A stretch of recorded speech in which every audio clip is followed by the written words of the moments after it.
किसी भी तरह का कोई व्यथा, क्लेश, कामना, प्रमाद ये स्पर्श ना करे, इसके लिए केवल एक उपाय है, भगवद आश्रित होकर नाम जपना।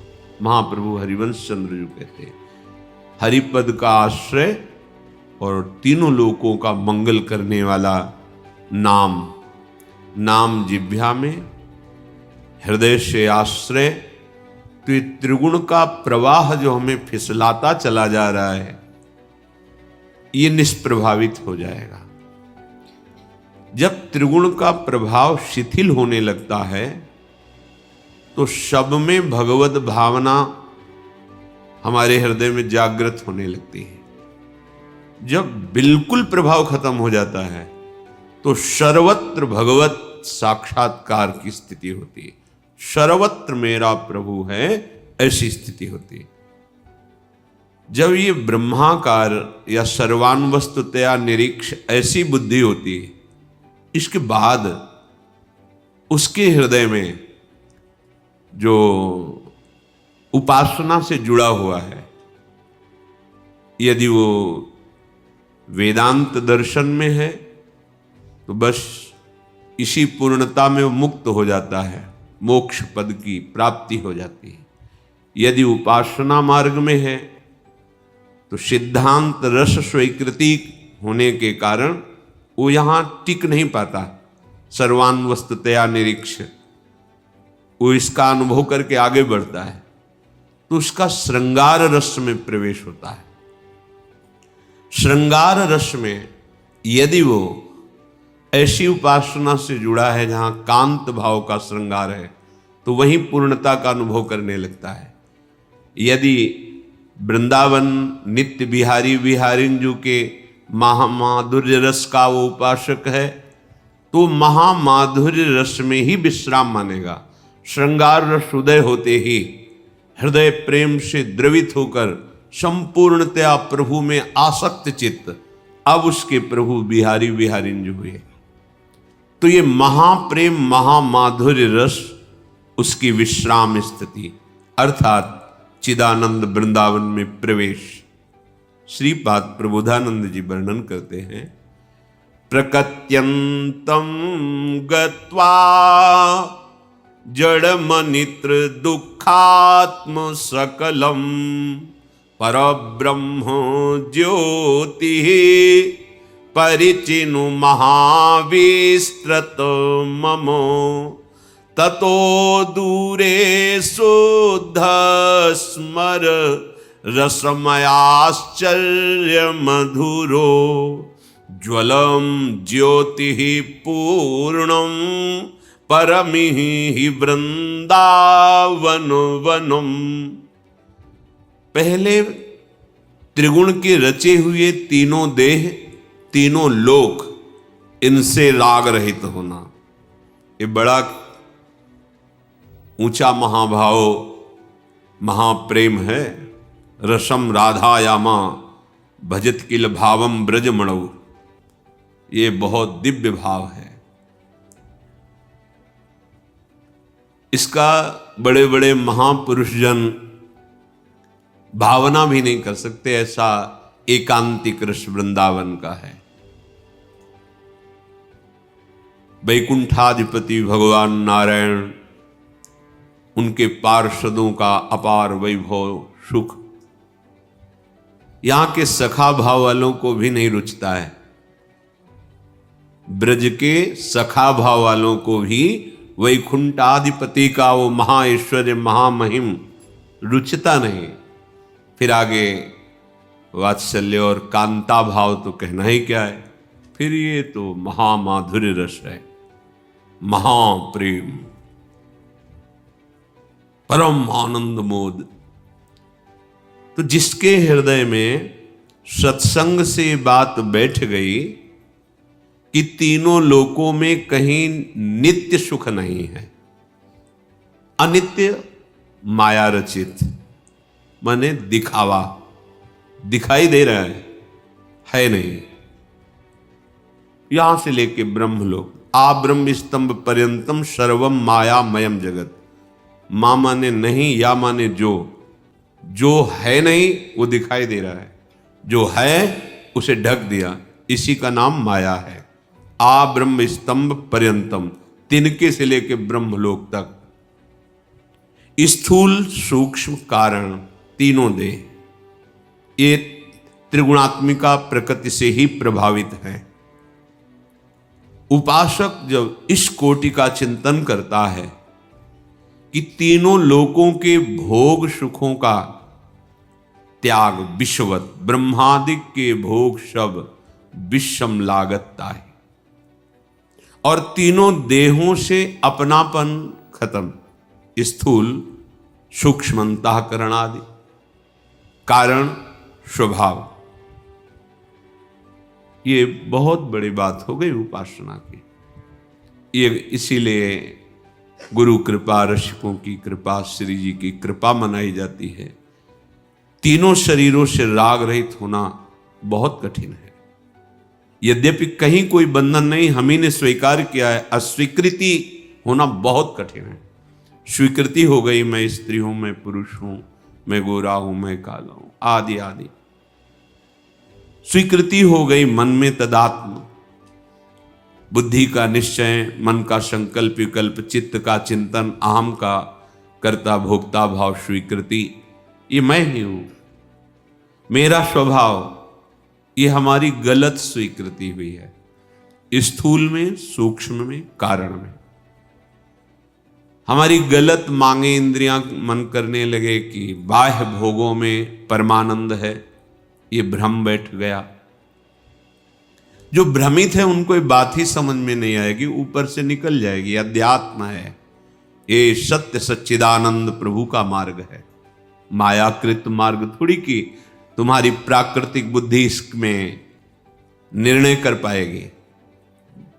जब तक भजन के द्वारा असाधनों का त्याग करके ये अंतःकरण पवित्र नहीं हुआ, तब तक इस बात की सोच भी नहीं आएगी हृदय में। पर बड़े भाग्यशाली हैं अपने लोग कि अपने को कथन श्रवण करने का सौभाग्य मिल रहा है। श्रीपाद कह रहे हैं, प्रकृत्यंतम गत्वा जड़ मनृत दुखात्म शकलम। अनृत माने झूठा, जितना कुछ ये रचना है ये सब मिथ्या है। वेद भी कहते हैं, उपनिषद भी, ब्रह्म सत्यम जगन मिथ्या। भगवान शिव भी कहते हैं, उमा कहूं मैं अनुभव अपना, सत हरि भजन जगत सब सपना। ये अनृतम झूठा है। कहां लग रहा है अपने को झूठा है? स्वप्न कहीं झूठा लगता है स्वप्न देखने वाले को, जगने वाले को झूठा लगता है। जो जग गया तब उसे मिथ्या लगता है। तो जिसके हृदय में शुद्ध सच्चिदानंद ज्ञान का प्रादुर्भाव हुआ, वो देख रहा है कि ये संपूर्ण जगत सत्य है, इसमें तो ब्रह्म, और ये जो नानात्व तो है ये भ्रम है, ये झूठा है, ये जड़ अनृतम दुखात्म शकलम। इसका जितना तुम चिंतन करोगे तुम्हारी बुद्धि में जड़ता आने लगेगी।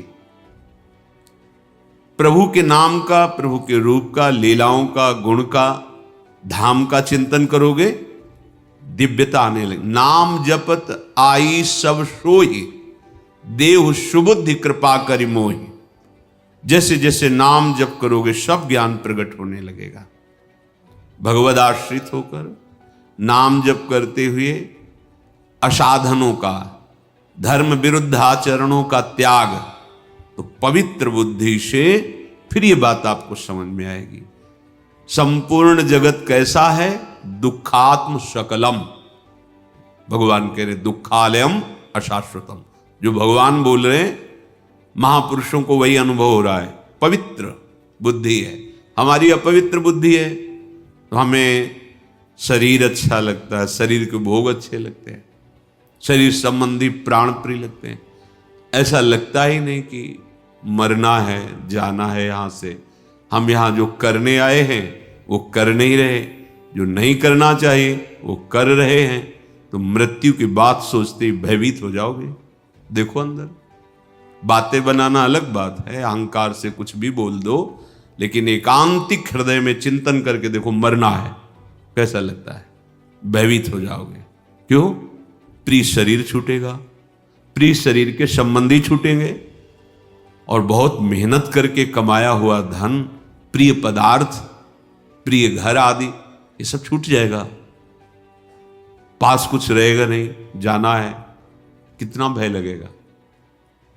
थोड़ी देर एकांत सोच के देखो, सब छूटेगा।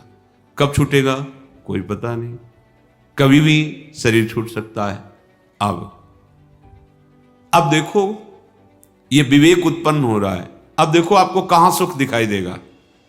जिधर देखोगे उधर आपको भय दिखाई देगा। जैसे वर्तमान में आपको कहा जाए 24 घंटे आपको देते हैं, कौन सा भोग भोगोगे? हर भोग तुम्हें मृत्यु में दिखाई देगा, दुख में दिखाई देगा। विवेकी का विवेक जब जागृत होता है तो उसको तो 24 घंटे का भी भरोसा नहीं रहता, किसी भी सेकंड में शरीर छूट सकता है। फिर किस भोग में शाश्वत सुख, नित्य सुख है? नहीं, तो राग खत्म होने लगता है, वैराग्य आने लगता है, हृदय में वैराग्य जागृत। नहीं, जिस सत्य वस्तु की प्राप्ति के लिए गर्भ में भगवान से वादा करके आए, एक बार मुझे मां के गर्भ से बाहर कर दो प्रभु, आपका भजन करके हम इस माया पर विजय प्राप्त कर लेंगे। पर भूमि परत भा ढाबर पानी, तिम जी वही माया लटानी। जैसे निर्मल जल गिरा गंदा हो गया, ऐसे ही आते ये माँ, ये पिता, भाई, बंधु, भोग सामग्री भोगना, पूरा जीवन निकल जाता है। मन कल्पना करता रहता है कि मानो कल्पों हमारा नाश नहीं होगा, और ये पता नहीं कि जाना है हमको, ये पता नहीं कि जितने संबंध सब छूटेंगे। सच्चाई से सोचो, अंदर से अभी कांप जाओगे आप, अभी कांप जाओगे। अरे कहते नहीं, सुन के हमारी रूह कांप गई, कांप जाओगे, सब छूटेगा। और ये जो अधर्माचरण कर रहे हो ये साथ जाएगा, ये तुम्हें भटकाएगा, ये तुम्हें दंड देगा। सच्ची मानिए, यहां तो आपकी फांसी दे दी जाए, गोली मार दी जाए तो शरीर छूट जाता है, मतलब मृत्यु दशा आ जाती है। लेकिन जब हमें पाप कर्म का फल भोगना होता है तो मृत्यु नहीं होती, वहां यातना देह प्राप्त होता है। यातना देह, जैसे पुण्यों का भोग करने के लिए देव देह, ऐसे पापों का भोग करने के लिए यातना देह। पाप पुण्य दोनों मिश्रित मानव देह, दोनों से मुक्त हो जाए भगवत पार्षद चिदानंद स्वरूप। सिद्धांत है, सत्यता है। भय लगेगा अगर नरकों का वर्णन सुना दे, अभी कांप जाओगे। वहां पीव कीड़े, दुर्गंध युक्त भारी कुंड है, फेंक दिए गए। कितने वर्षों कल्पों तक कोल्हू में पेरे जा रहे, मरना है नहीं, यहां तो खोपड़ी थोड़ी लगेगी, मर जाएंगे, वहां मरना नहीं, पूरी चेतनता युक्त। आग में जलाना, न जाने कितने प्रकार के कर, ये सब हैं। आप इन्हें गप मत मानिए। जैसे गांव के किसी व्यक्ति को समझाए कि ये अपराध करोगे तो कानूनी आपको दंड मिलेगा, सजा हो, और जब जाते हैं, फंसते हैं, पिटते हैं, भोगते हैं, तब उनको लगता हाँ है। दुखात्मकम शकलम। अगर सावधान नहीं रहे तो ऐसे आचरण बनेंगे कि कहीं शांति नहीं मिलेगी। एक उपाय मनुष्य देह में है, प्रभु का आश्रय लेकर भजन करना। अब इस भजन सुख की भूमिका का वर्णन कर रहे हैं कि पहले तो प्रकृत्यंतम गत्वा जड़ मनिर्तम दुखात्म शकलम। जड़ता, अज्ञान, ये सब कुछ अज्ञान प्रदान करने वाला है। किसी से भी, किसी की भी भगवत स्मृति छोड़ करके रागवृत्ति से चिंतन करना, चाहे वो कोई शरीर हो, वस्तु हो, व्यक्ति हो, स्थान हो, ये जड़ता लाएगी। भ्रम, मोह, आसक्ति, जिससे हमारा पतन हो जाएगा। पतन दुख ही दुख, सकल दुखात्मकम। इससे पहले मुक्त हो, ये भजन की स्थिति होती है। त्रिगुणातीत अवस्था, तो जब त्रिगुणातीत का हम आश्रय लेंगे, त्रिगुणातीत का चिंतन करेंगे, त्रिगुणातीत से ही हम जुड़े रहेंगे, चित्त जुड़ा रहेगा, तो हम त्रिगुणातीत हो जाएंगे। प्रभु का नाम त्रिगुणातीत है। प्रभु का श्रीअंग संपूर्ण विग्रह सच्चिदानंद रूपाय, सच्चिदानंद है। प्रभु की लीला सच्चिदानंद है। प्रभु का धाम चिन्मय सच्चिदानंद है। यदि नाम धाम रूप लीला गुण इनका चिंतन हो रहा है तो आप त्रिगुणातीत चिंतन कर रहे हैं। इसके अलावा भगवद विमुखता पूर्वक जो भी वस्तु व्यक्ति स्थान का चिंतन हो रहा है वो त्रिगुण के अंतर्गत है। यही तुम्हारी दुर्गति का दुख का कारण है, चिंतन। जो उपासक सदगुरुदेव के चरणों का आश्रय लेकर बताई हुई उपासना पद्धति से, चाहे प्रवृत्ति मार्ग अर्थात गृहस्थ, निवृत्ति मार्ग अर्थात वैराग्य संन्यास, बताई हुई उपासना पद्धति सिद्धांत से चलता है तो उसको अनुभव होने लगता है कि त्रिगुण का प्रभाव कम हो रहा है। भोगों की लालसा मिटती चली जा रही है। बड़ी बड़ी भोग विलासता की वस्तुएं देखने पर उसे घृणा सी महसूस होती है। जैसे वमन देखकर घृणा होती है, ऐसे विष्ठावत त्याग मतलब मलवत त्याग, विषवत त्याग, वमनवत त्याग, ऐसा लिखा है। जिससे आप सोच के बाद फिर देखते नहीं उसे, वमन होने के बाद उधर देखने का मन नहीं होगा। बहुत उत्तम स्वादिष्ट पदार्थ आपको दिया जा रहा है, कान में कोई विश्वसनीय आकर बता दे कि विष पड़ा है, आप खाएंगे नहीं। ऐसे विवेक बता देता है ये सत्य है तो प्रभु और ये नानात्व मिथ्या, बस उसे अनुभव होने लगता है साफ झूठा खेल माया का। अनित्य है, नित्य सच्चिदानंद प्रभु का नाम रूप लीला धाम। अब वो प्रकृति से ऊपर उठने लगा। यही है निस्त्रैगुण्य अवस्था। निर्द्वंदो भवति, कोई भी द्वंद्व से अब स्पर्श नहीं कर सकता। अब उस परब्रह्म ज्योति परिचिनो महाविस्तृतम, सर्वत्र वो विस्तार देखता, एक ही परब्रह्म परमात्मा। ये बातों से नहीं होता, स्थिति होती है। एक बिजली शीतलता प्रदान कर रही है, एसी में, कूलर में, वही बिजली हीटर में आग पैदा करती है। शरीर छू जाए तो आग बन करके भस्म कर देती है। बिजली तो बिजली है, जो इतनी शीतल है, सुखद है, वो भी इतनी दुखद, तापमान जानने वाला दोनों में बिजली कुछ समान देख रहा है। यंत्र के प्रभाव से वो शीतल या उष्ण, अनुकूल या प्रतिकूल अनुभव में आ रहे।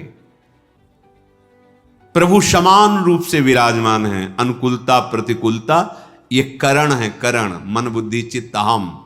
ये तमोगुण से युक्त है तो राक्षसी प्रवृत्ति, रजोगुण से युक्त है तो काम आदि रजोगुण, सतोगुण से युक्त है दया दान वृत्ति आदि। लेकिन वो ब्रह्म तो वही है। अंतःकरण का है ये धर्म जो आपको दिखाई दे रहा है। हीटर में जो गर्मी, वो करण से प्रभावित होकर के बिजली हीट पैदा कर रही। ये करण उससे प्रभावित होकर शीतलता पर, बिजली का ना उष्ण स्वभाव है ना शीत स्वभाव है, ये यंत्र का है। ठीक ऐसे ही ज्ञान होता है। अच्छा, इसमें तो बिजली और यंत्र अलग अलग है। जब ज्ञान होगा तो आपको अनुभव में आएगा कि इसमें अलग नहीं है, वही बिजली बना हुआ है, वही यंत्र बना हुआ है, दूसरा नहीं। जब तक हमारी बुद्धि परम पवित्र नहीं होती तब तक ये अनुभव नहीं होता। परब्रह्म ज्योति परिचिनो महाविस्तृतम, एकमात्र परब्रह्म परमात्मा ही सब रूपों में विराजमान है। जब ऐसा अनुभव हुआ, त्रिगुणातीत स्थिति, उपासना पद्धति से ततो दूरे, अब ये वृत्ति भी शिथिल हुई, सर्वम खलमिदम ब्रह्म। अब वो स्मर रस मयाश्चर्य मधुरो, अब उसकी स्मरण वृत्ति महा प्रेम रस की तरफ बढ़ रही, जो श्रृंगार रस मूर्तिमान प्रभु श्री कृष्णचंद्र जो हैं, कांता भाव।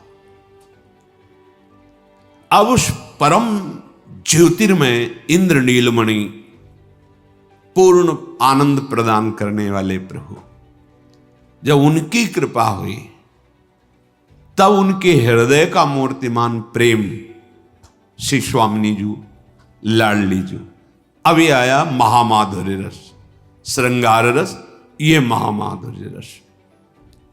परमी ही वृंदावन वनम, हमारी स्वामिनी जी वृंदावन में विराजमान, उनका निज महल, तो वृंदावन का वैभव प्रकट हो गया। अब वो आनंद की स्थिति जो किसी की संभावना ही नहीं कि कैसा आनंद होगा। विषयानंद का भोग करने वाली बुद्धि तो जाने दो, ब्रह्मानंद का वहां भी संभाव्य भी संभावना ही नहीं। बढ़ो आनंद मोद सबके, महाप्रेम सुरंग रंगी, और न कछु सुहाय तिनको, युगल सेवा सुख पदी। श्रीधाम वृंदावन युगल सरकार के निरंतर सानिध्य में अपार सुख, महाप्रेम, अद्भुत, जहां लौकिक सुख की क्या, परमार्थिक सुख की भी गति नहीं है। यह है महामाधुर्य रस। तभी कहा न देवैर न ब्रह्माद्यैर न खलु हरि भक्तैर न सुहृदा दिभिर यद्वै राधा मधुपति रहस्यम सुविदितम। जहां कैशोर अद्भुत माधुरी, अद्भुत माधुरी, एक एक अंग से प्रेम के प्रवाह प्रकट हो रहे, विवस्था होती है प्रभु श्री कृष्णचंद्र जी को, लाडली जी के रूप का दर्शन करते प्रेम विवस्था होती, वहां जीव की क्या बात कहे। वही वृंदावन अपने लोगों को मिला है जिसके लिए श्रीपाद कह रहे हैं, जो इतनी ऊंचाई पर विराजमान है। प्रकृति से परे त्रिगुणातीत अवस्था, सर्वम खलमिदम ब्रह्म का अनुभव। इसके बाद रसमयी श्रृंगार चिंतन, श्रृंगार रस से महामाधुर्य रस, महामाधुर्य रस चिंतन में दिव्य वृंदावन का प्रादुर्भाव। तो प्रगट ये जो वृंदावन है, इसी में दिव्य वृंदावन है।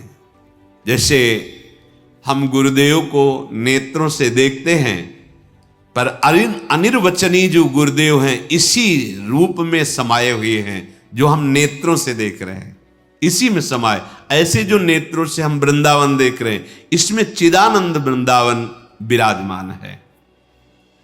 हमारे ऊपर श्री जी की बड़ी कृपा हो गई। सर्वोपरि रस की प्राप्ति का हमें स्थान प्राप्त हो गया है। बस हमें भाव की जरूरत है, उससे स्वाद लेने की। रसोई उत्तम सामने आ गई है, बस हमें स्वाद लेना है।